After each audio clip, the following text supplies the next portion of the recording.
Hi everyone, and welcome to my podcast, PepTalks. I am your host, Kat Frisbee, aka Pepper, and this is a Glow Girl episode. So in these episodes, we talk about everything that makes us glow from the inside out. So whether you identify as a girl or LGBTQ, alien, whatever it is, I'll bet that there are topics in these podcasts that will help you glow. So here we go.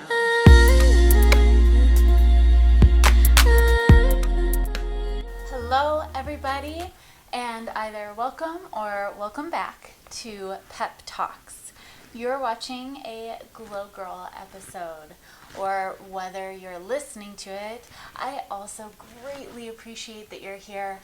Although I do have to say I totally dressed up for this episode, so I love my outfit. This is all about self-love, so whether that means that you are in a relationship with yourself, or in a family dynamic, or even like a single parent, or maybe you're in a long-term relationship or very fresh and new relationship. So this is our Valentine's Day episode. Now I know that a lot of people feel like Valentine's Day is more like a Hallmark holiday, and whether or not you feel that way, please stay on the line here with me today, because I've got a lot to say that I'm hoping can really inspire you. Any day can be a self-love kind of day. Again, whether that's self-love with yourself or others.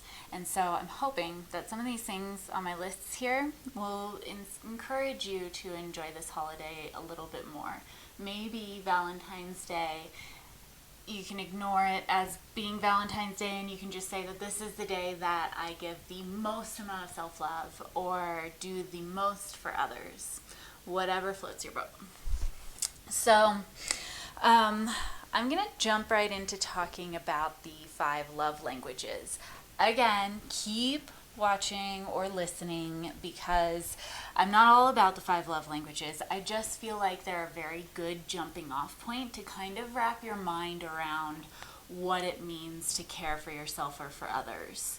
So if you haven't heard of these, this is mapping basically of the mind of an individual as to what seems to be the thing that they enjoy the most and that they get the most happy chemicals from. So you can take a quiz online if you want to figure out what that balance is for you, and it's just www.5, like the number 5, lovelanguages.com. And again, I just feel like this is a really good jumping off point to wrap your mind around some things. The 5 different love languages are this: words of affirmation, acts of service, receiving gifts, quality time, and physical touch.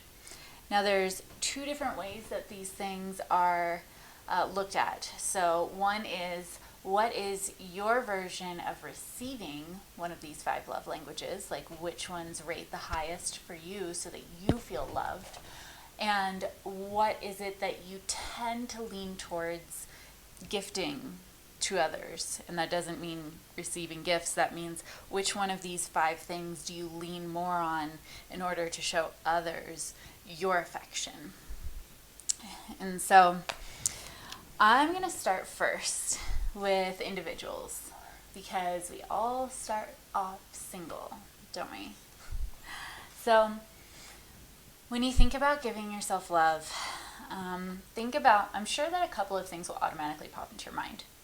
So whether that's writing or reading your favorite book or just getting some space for yourself, you can also go take walks and get some fresh air. Fresh air is just the best thing for our body. Walking as well, because it creates that symmetry that we need in our body. It's really good for us. But I've got a lot of things that you could do, and we may go in a little bit of depth on some of these, but I just want to give you ideas. I just want to give you ideas of you time, of what it means to love you. And if you have any questions for me at the end, like, Pep, do you have any products that you can think of, or do you have any locations that you'd recommend, or anything? I've made these lists for people so many times for like pretty much my whole adult life, and I'm happy to help you figure out what's in your area that you can enjoy, or what you can get online, or what you can do without having to go anywhere or get anything. So here are a few things that I wrote down. Source podcasts. Of course, that's my number one, because I have a lot of motivational speaking on my podcasts here in Glow Girl, and on my podcast about yoga, and also in the podcast on Expand. So explore. You can go to iHeartRadio, something I love. You can go to Spotify for podcasters. You could go to, I think it's called Apple Podcasts. And of course, I always record things live so that it's available for view as well on YouTube. And if you are watching this, by the way, one of my very best friends makes these gorgeous feather earrings. I love them. So anyways, source podcasts. So podcasts, you may need to know kind of what your inspiration style is. So mine's very visual, or it's very self-help. So I love podcasts that talk about inspiration about life and things that get you going. You might like podcasts that talk about, one I love is neuroscience. I'm a super geek for neuroscience ones. I wish that there were more music podcasts, meaning not recorded music, but about music and music creation. That would be amazing. So if any of you are listening to this, I want to hear about it. So any of you who are listening to this that want to make those kinds of podcasts, I want to hear about it. I might put you on my podcast, Expand. TED Talks. Here's another version of what it means to find something inspirational. So a long time ago, TED Talks used to be the case online where you could just be like, I want to hear something that's 2 minutes long that's beautiful, or I want to hear something that's 35 minutes long that's exotic, strange things like that. And you didn't really have to know exactly what it was you were thinking. You just wanted to know how you wanted to be inspired. So if you review or research TED Talks, you can type in just what you think you feel like you want to hear about, and a plethora of things are going to show up. So those can be incredibly inspirational. Podcasts and TED Talks can very much help with getting your mind going in the right direction. If you listened to my previous podcast, you know that chemically it is 3 times easier for a human to have a negative thought than it is to have a positive thought. So we're already on that uphill battle, and a lot of times other people speaking, not necessarily directly to you, but just to influence your mind in the right pattern, can be very, very helpful, especially if you're in a dark hole in your mind. Self-care days, so that's actually what we're talking about today, is techniques and gifting these things to yourself. Or also on a self-care day, depending on your personality type, let's say that you're a very extroverted person and you don't feel very good when you're alone. We don't have to explore too deep into the psychology of that. Let's just call it more extroverted. Then invite friends to do whatever it is that you're doing. So invite friends to your own self-care spa day, or to a spa. Depends on how much time and location or money or whatever it is that you have available to you. Take them on walks. Get them on a Zoom call. Get them on a phone call. Call that person in like England that's, X amount of hours away from you. Call them in the morning or evening or whatever time works for them, so that you can kind of kickstart your day knowing that you're able to connect human to human. A lot of people really, really need and want and love that. So self-care days don't have to mean that you're alone. Self-care days can definitely mean that you're with other people, or around other people, or connecting with other people. Meditate and do yoga. Of course, I love this. Always start with this if you can, because it sets the rest of the day. Your meditation is going to clear your conscious mind to allow your subconscious to bring you to a state of clarity and better judgment, and most likely a little bit more ease and love and compassion, both for yourself and for others. Yoga will connect your mind and your body. It'll open up those tight or strained muscles. It'll deliver, if you breathe slow enough and move slow enough and take your time, it's going to deliver nutrients throughout your body that your body really needs. That breathing process in yoga allows for time for your muscles to relax and respond instead of react. And it's just overall good. I could go on about yoga for days, but let's keep going. So, donate to a charity that gives back, like Children International, where you can connect with a kiddo that you're helping. Children International was awesome. I was involved with it many years ago, and I'm not sure what they're up to right now, but they essentially, and I'm only going to explain this to you so that maybe you can find your own thing that you enjoy. They essentially have people sign up for a minimum amount of money every single month that gets taken from their debit or credit card to go towards health, education, and maintenance, so like clothing and stuff for children all over the world.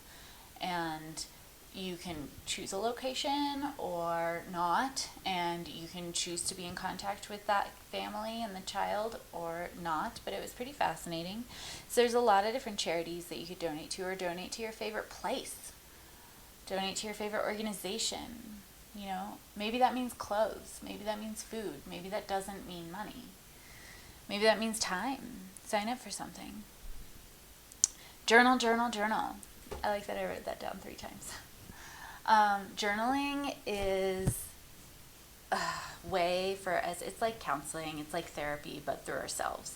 Especially if you hand write journaling.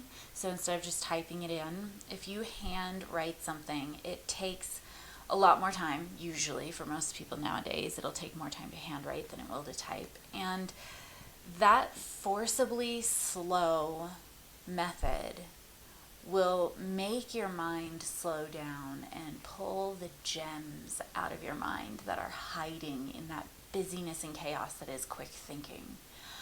You can vent, you can wax on, you can be poetic, you can write a story, you can lie, you can do whatever you want in your journal. That's your journal. But whatever it is, it allows the mind to kind of unload. So not everybody has an kind of overwhelmed mind with all kinds of thinking, but no matter what kind of mind you have, writing things down allows the conscious mind, the subconscious mind to connect. And it gives you that time and space to think through things or be creative. And when you gift yourself that time, a lot of beautiful things can come of it. Journal, journal, journal. You can also, I love the app Day One. Day One is a journal that you can pay for or not pay for. One of the primary differences that I've noticed between paying for it or not is that you can create different journals with different names versus one journal. And it will take your voice recordings, it will take your typing, it'll take pictures, it'll take location. If you want to, you don't have to, it's an option. You can color code everything, which is something I think is fun. I color code things based on the chakras or my favorite colors or not favorite colors for some of the journals. But there are all kinds of ways to journal. You can scrapbook, you can make tons and tons of vision boards. Like, it doesn't have to be writing things. It can be all kinds of creative stuff. Subscribe to inspirational magazines. Okay, I think that this is on my other Glow Girl episode. But when I got my first big girl, I was all alone kind of apartment in Colorado, I subscribed myself to 3 different magazines, mostly because I'm a visual learner and I'm a visual motivator and inspirational kind of person. So I wanted to see things. I wanted to put things in front of my face that I knew I liked, so it would motivate me to do them more. So that's an idea. Subscribe to something that's inspirational for you. And I had maybe it's called a subscription to Shoe Dazzle. That's where I got these shoes, by the way. I love Shoe Dazzle. I think Just Fab is like the exact same thing, basically. But they automatically subscribed me to Elle magazine. And I didn't really think that I was too into that, but it turns out that when I was flipping through it, it became some of my vision board from back in January. So it doesn't have to be expensive. It could come along with something else, or you could just go in once a month or however often to like a Walgreens or something and grab a magazine that you like instead of having to subscribe to one specific kind or one specific one, you know. expand your cooking abilities or nutritional knowledge. So I was a vegetarian for a long time, almost a decade. And I've got lots of reasons to not be, but I still really lean more towards a plant diet. And that started because I watched these two documentaries. One of them was talking about meat and the other one was talking about plants. And so I just came to the conclusion literally one day that I was just going to be a vegetarian. And the only thing that I really knew at the time about vegetarianism was, well, two things: don't eat meat, and the other one was that a lot of people that are vegetarians, I had noticed, put a lot of starch in their diet to make up for what they think they should be feeling. I'm not a nutritionist, so I'm not going to wax on about that, but I will say that that doesn't lean towards a healthy body. So I challenged myself to not include rice, not include pasta, not include breads, only occasionally. But it was a really big challenge. But I did my research by accident, really, because I was just watching documentaries. But then I continued to do research after that and experimented. So maybe you love cooking or have a curiosity about cooking, and you go to the grocery store and you get a whole bunch of ingredients and you spend the whole day completely messing up your kitchen. Throw flour on yourself, please. Even if you're not making anything with flour, please do. Just enjoy it. Just be in the moment. It's called like Zen space. So that's an idea. Learn about your injury out of curiosity and reach out to inspiring related healthcare pros online. Okay, so this is a self-love thing that's pretty big. If you have any injuries or surgeries or chronic blah blah blahs or anything, which I do, I understand, and yeah, all of my clients do. I had to think about that, but literally all of them do. Learn about it. You know, it's not fun to think about, but you're going to feel a lot better when you realize that you're trying to take care of yourself and you find answers. And sometimes the answers will put yourself to peace of mind, and sometimes the answers will be helpful, and sometimes they'll be aggravating, but you're one step further. You're one step further to maybe there's only 3 steps. Find out about it, schedule it, get the thing done. You know, that's something that I'm going to have to face probably in like the next year or something with one of my injuries. It's not fun, but it can be a healthy thing that makes you feel good. It makes you feel good about yourself, that you care. It makes you feel good that you know that you're going to do something good for your body and that it'll hopefully heal. And if you have any questions, by the way, about injuries, surgeries, whatever, I am not a healthcare professional, but because of the past history certifications and X, Y's, and Z's that I do have and experience, which is massive, I have a lot of answers or a lot of ideas. So please reach out. Oh, where are we? Okay. Learn another language. Duolingo is super fun. Maybe that sounds cheesy, but Duolingo is just filled with all kinds of games. You can choose all kinds of languages, and you can compete against friends or encourage with friends or have friends encourage you. It'll remind you, if you want it to, every day at a certain time of the day to like check back in and try again, or spend 1 minute here, or you could spend a long time, several hours on it. It just depends. I was relearning Spanish on it, and I actually was taught by someone that was natively from Madrid in Spain, and so I learned in school and via that person. I learned kind of more the Americanized version or USA version of Spanish, you know, the different dialects, the way that they say things, the accent. And then I also learned Castilian Spanish, which like changes up most words, only because of the way that they sound. But I dropped that for a couple of years and had no one to work on that with me. No one. In fact, I think I was living in Arkansas at the time. When I say I had no one to practice with, I mean I had no one to practice with. And another language is not always like riding a bike. You can't just hop right back on board after 5 years of not speaking it and just speak it fluently. And by the way, fluent means speaking, reading, and writing. That's when you're officially fluent in a language. So anyway, so I just didn't remember a whole lot of it. It was like bits and pieces from like a distant memory from another lifetime. And Duolingo was massively helpful, super helpful. I was able to speak with people again. There was a gym that I was working with that was very largely filled with people that could speak Spanish, so I was able to converse with them, and Duolingo seriously helped me with that. And it was fun and enjoyable, and I could do it whenever I wanted to. I'm sure there are other apps. And I'm sure that there are other ways too, like you can find a little group or make a group on your own. I made a little French group a few years ago, well, like 10 years ago, and that was fun.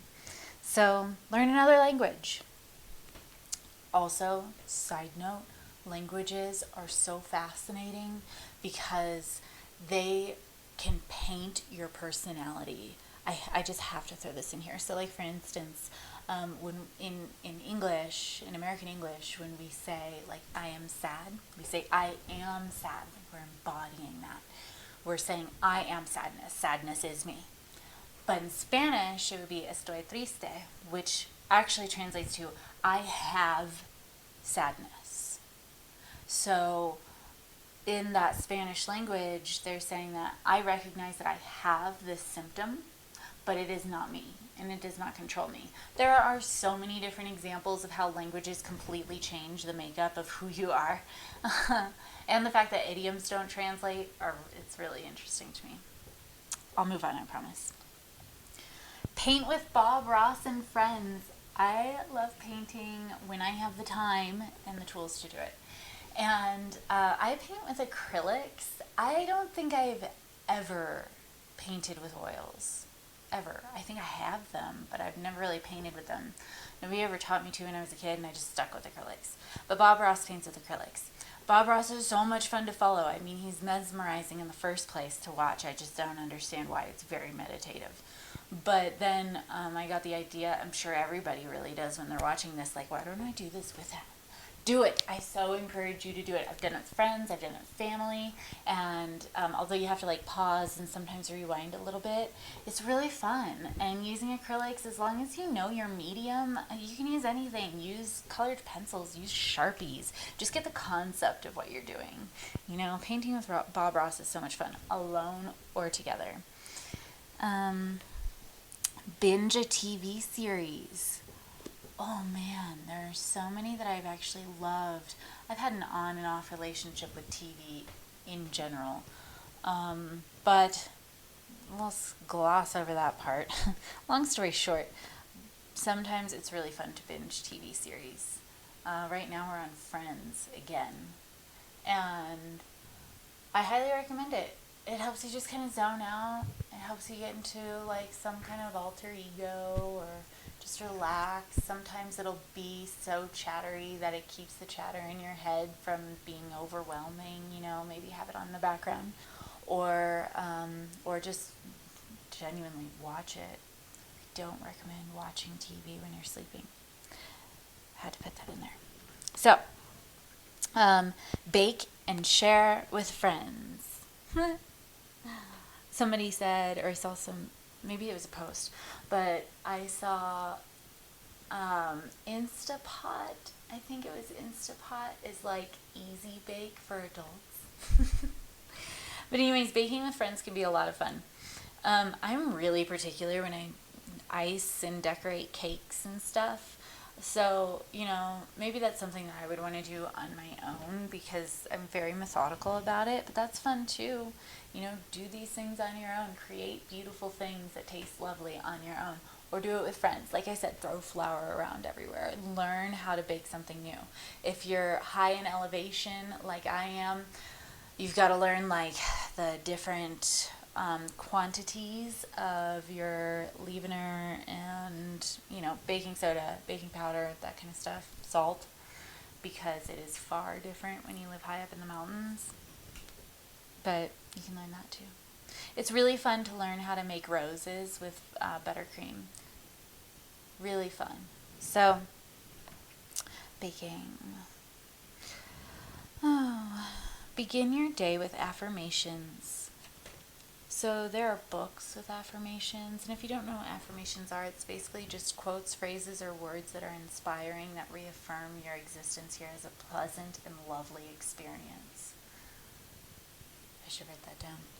And but that is what it is. And if you look up on YouTube, which is one of my favorite things, I have this big curtain that covers the TV in the lounge, and so what I'll do is I'll put on YouTube affirmations, then close the curtain so the screen doesn't bother me, and then do yoga. And those affirmations can be like 1 minute affirmations or like 2 hours long. And a lot of times the ones that are really long are on repeat, but that's fine because we need to hear that repetition in order to get it into our minds and into our hearts. It actually takes something like 75 times for somebody to hear a word to truly understand it, and that's only if it's not incredibly exciting and fun. And if it's incredibly exciting and fun, I think it's like 12 or 15 times. Check me on that, but I know that there is a difference.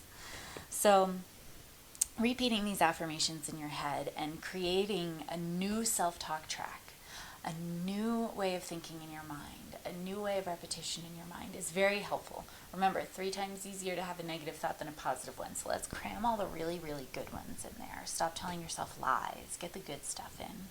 That's what affirmations are for. You can read them too. There are books. Let's see. I keep losing my place. Hike, bike, ice skate. I'm going to just continue on here because we only have so much time. This just means get outside. Or, bike like with a Peloton or whatever you have inside. But do something physical. Do something to make all of those endorphins, all of those nutrients, everything running around in your body so that your body not just feels energized, but activated. It changes the chemicals in your mind so that you have a happier standpoint. Okay, so this is Colorado related, but go to see the aspens turning and take pictures. Very much worth it. I mean, it doesn't matter how many years you've been here, you can still truly enjoy that experience. Find a mountaintop, find a Jeep tour, highly recommend that. Find the right time of the year. It's a little different each year. If you know somebody that's local in the area, have them tell you which weekend to go. Take pictures out there. I wore yellow one time and took loads of pictures in the aspens turning with yellows and oranges and reds, and so pretty. Eat seasonal foods, and if you don't know what they are, find some videos on YouTube to start your healthy learning journey. Seasonal foods keeps you in the rhythm of the earth, of Mother Nature, and of the earth. Feel free to do more research on that.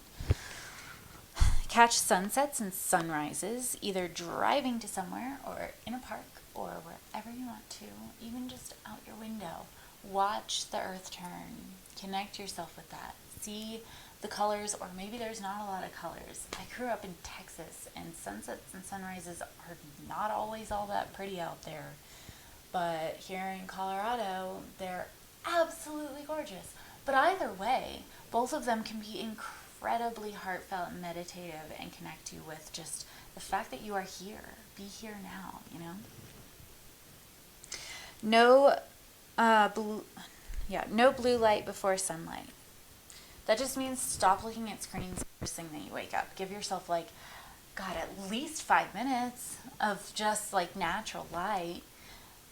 I mean, maybe some of you wake up really so early that the light's not really coming up yet. But, there is such thing as moonlight or reflective ambient light, and just let yourself be in just a more natural state before immediately gluing your eyeballs to a screen. That includes even if your phone is your alarm clock. Touch it, stop looking at it. It means make the alarm clock stop, get up, and stop looking at it. Give yourself some time. I love having analog clocks around the house so that I don't have to keep looking at something that's digital. So that's just an idea. Have a morning ritual for yourself and have a bedtime ritual for yourself. Oh, I could go on about these forever, but I won't. If you have any questions, let me know. Morning ritual, wash your face, moisturize it, do something with your hair, do some aromatherapy, stretch, get water in. There's another version of coffee that isn't coffee, and all it is hot water, fresh grated lemon, fresh grated ginger, fresh squeezed lemon, honey, and apple cider vinegar. So find your concoction there and your levels there. That is an excellent way to detox and wake up and feel good, and it gives you energy. Then maybe later drink some coffee. There are all kinds of morning routines that you can get yourself into. Listen to something that's meditative, your affirmations, create something, or just sit there and breathe and meditate. Same with bedtime. You can do most of that same stuff at bedtime, only instead of a coffee or a ACV water, you're going to have something. Maybe you'll take a magnesium supplement and enjoy some chamomile vanilla tea or something with or without honey. There's such little honey in there that it's hard for me to believe that it truly bothers my sleep, but everybody's a little bit different. But find a way to make your body know, now I'm easing into my day and now I love myself to wake up. And now I'm easing to my evening and I'm preparing myself for a good night's rest. It doesn't matter if you're going to bed late. Give yourself something to know that you're caring about yourself and you're not forcing yourself to do it. Okay, you guys, so there are hundreds of other self-care ideas, but I'm going to go straight into family. And so family, I asked my son about this, and he loves quality time. He found out that he loves quality time, and quality time for him is not just being in the same room together, but doing similar things together. Maybe it is watching TV or enjoying a show or a movie together, or maybe it's lounging and watching stars, or sitting in the hot tub outside and watching the world go by, daytime or night. Maybe it's little hikes. Maybe it's I have a percussion tool. People call it a massage gun, but we'll talk about that in another episode. Most people think of it as a massage gun. It's just a percussion tool that goes into the skin and helps the muscles out. And we use the brand Hypervolt, which is my favorite one, and I use it on the boys a lot. I wish I did it all the time for them, but it's a lot, and they love that, and it feels really good for them. That's also a form of physical touch. So going back to our 5 love languages, which we didn't really touch on in the initial list, but I'm sure you get the idea. Going into our 5 love languages, quality time can be a number of things, and it can also bleed over into something else. So quality time is me, taking the time to help my son with his sore muscles from basketball and from snowboarding and everything. And it's also physical touch. So I'm there, present, and I'm active.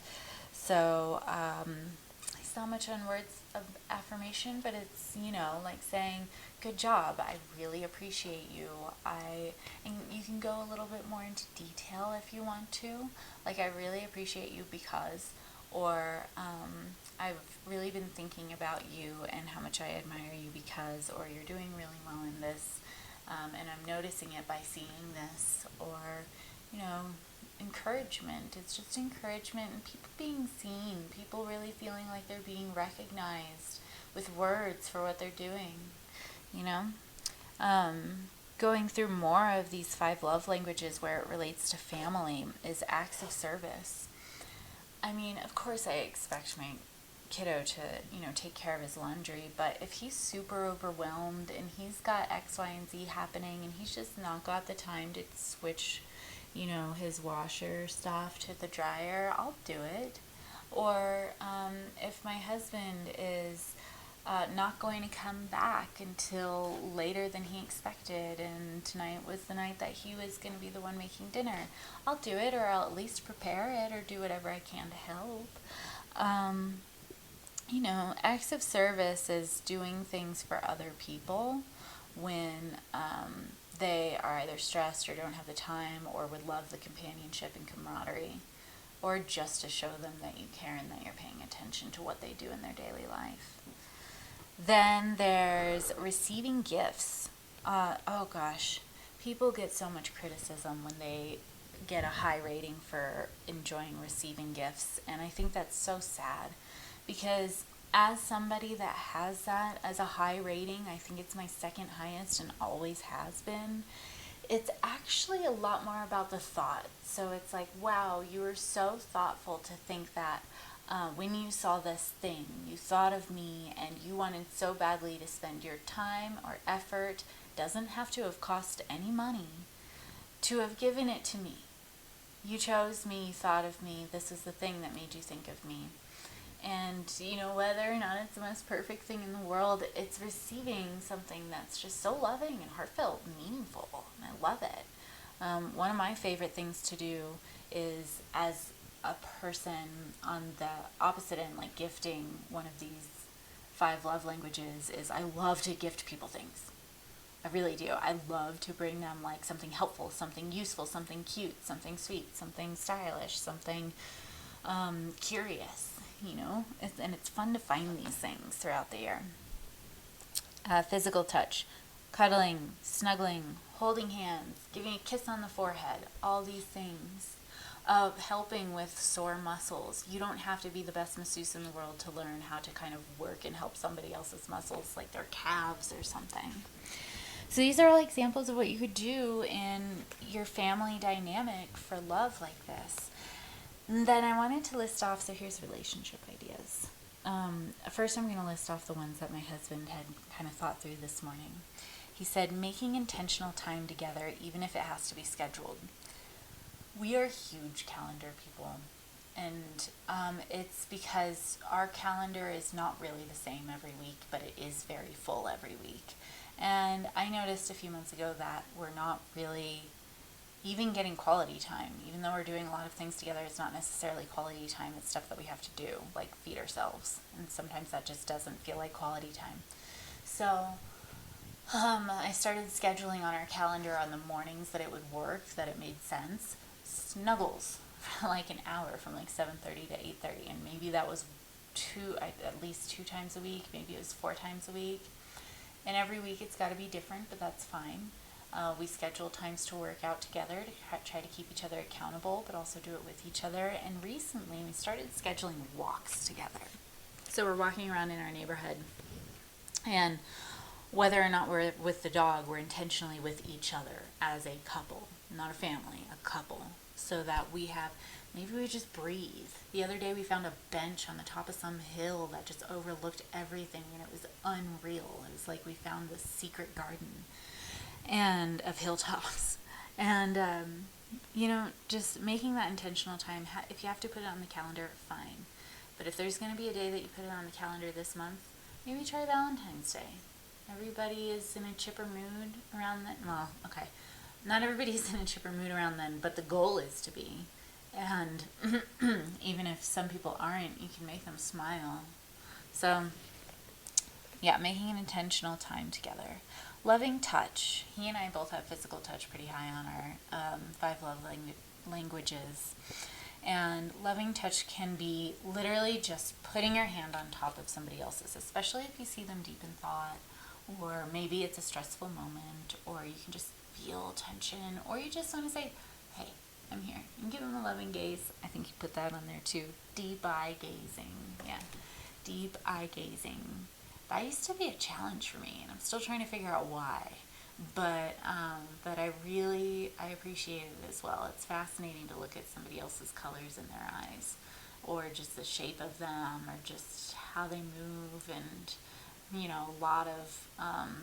a lot of people on the planet believe that eyes are like the windows to the soul. Even if they're not, they're just fascinating, and you're fully present. You're not looking at anything else. So, and loving touch, also going back to that, can be hugs, kisses, all the things that I had said before, but a little bit more intimate with your partner. Patient presence. Patient presence is being actively aware and available and listening. Remember, we have 2 ears and 1 mouth. Okay? Try to listen actively. Actively means that you're trying to put yourself into their shoes, or truly understand where they're coming from in what they're saying. And that does take patience. And you'll hear me say this over and over again in the yoga podcast. Patience is not something that we have. It's something that we practice. So practice it here. Your loved one is the best one to try that out on. Leaning on one another. So that kind of goes into that presence, because you have to be able to actively listen to be able to be present, and be present for them to be able to be leaned on. for that trust and that trust fall, I guess, to happen for whatever it is that they're going through without judgment. Because, there's an old quote that says there's his story, her story, and the truth. Everybody's seeing things from different perspectives. So a little bit of patience there and understanding allows you to be that person that can be leaned on, because you're going to think through all the different ways that this, whatever it is they're going through, may be actually happening for them. So you can help pull them through that. If they're leaning on you, they trust you and they love you and they need it. It takes a lot to lean on someone. Exercising together. Yes. Accountability. I'm not really good at talking while I'm exercising. I'm good at teaching exercise and talking. But when I'm trying to exercise for myself, I'm totally in my head. But it's still really nice to be in front of the other person's presence. And I'm still listening to what my husband has to say. And we're both getting those same happy chemicals triggered in our mind. And I help him with alignment. He helps me with just simply accountability. I do not like working out, but I do it. I still do it. So yeah, that's an awesome one together. And we're getting towards the end of the list. Soaking together. Oh, one of my favorite things is to take a bath, or we have a spa. People call it a hot tub. Hot tubs aren't really a thing anymore. That was a brand name. But anyways, it's a spa, and we love soaking together and just spending time together. It helps with our muscles. It helps just breathing, especially with the cold air contrast in the winter time. Or you can do it in the tub, or even the shower, that's soaking too. Or if you have a bath that you can lay in with water and a shower, it can be like a raining bath. I love it. You can put Epsom salts in it. You could put aromatherapy in it. Try not to put any basic scented body wash in it, because it's not super great for the female parts. But find other things are scented that can be good that go in there, especially Epsom salts. Bathing together can give you guys a really close physical touch, intimate time together. You can open up with your words of affirmation. You can open up with that quality time. You can do that deep eye gazing, any of these things, or you can just sit there and enjoy it. Leaving little notes for one another. I used to be pretty famous for doing this, and I need to start doing it again. But we like these yellow notepads, as you can see, if you're watching. And I would rip off pieces of it and hide them in places. And so I'd put on the back of one of the landline phones, just one of them out of 6, I would find one, so it would be found later. And I would tape this one little phrase, my husband is dashing, or my husband is great at communication, because it was phone related, or or just I love yous and stuff, or just words of affirmation can be written down and just torn up and put in different places.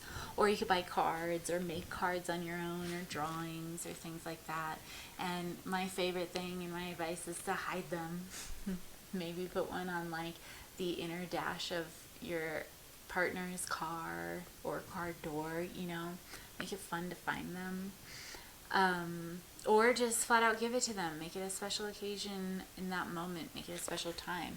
The day before Valentine's Day, you could hide all of these things all over the place. So, just little ideas, you guys. These 5 love languages are a really great way to start. They really are. I highly recommend that you figure out what your primary love languages are, or just try all of them. That's what I used to do, is just try them all out, see what sticks, see what felt good, especially to my husband. I just tried them all, which is probably why I should start putting up those notes again, because he's the one that wrote that on the list, and I haven't been doing it. But again, so see, you'll be surprised what sticks and what works. So, happy Valentine's Day, or self-love day, or you day, or partner day, or family day, or whatever it is. One more thing I forgot to mention was there are also oftentimes free days for things in towns, in big towns or small towns. Just look up, if you were out in Denver, you can look up Denver free days, and the zoo has free days, and the museums have free days. And so things don't have to cost you money. So anyways, thank you all for listening so much. I love you, all my listeners, truly. And I hope that you have a beautiful month. Until next time.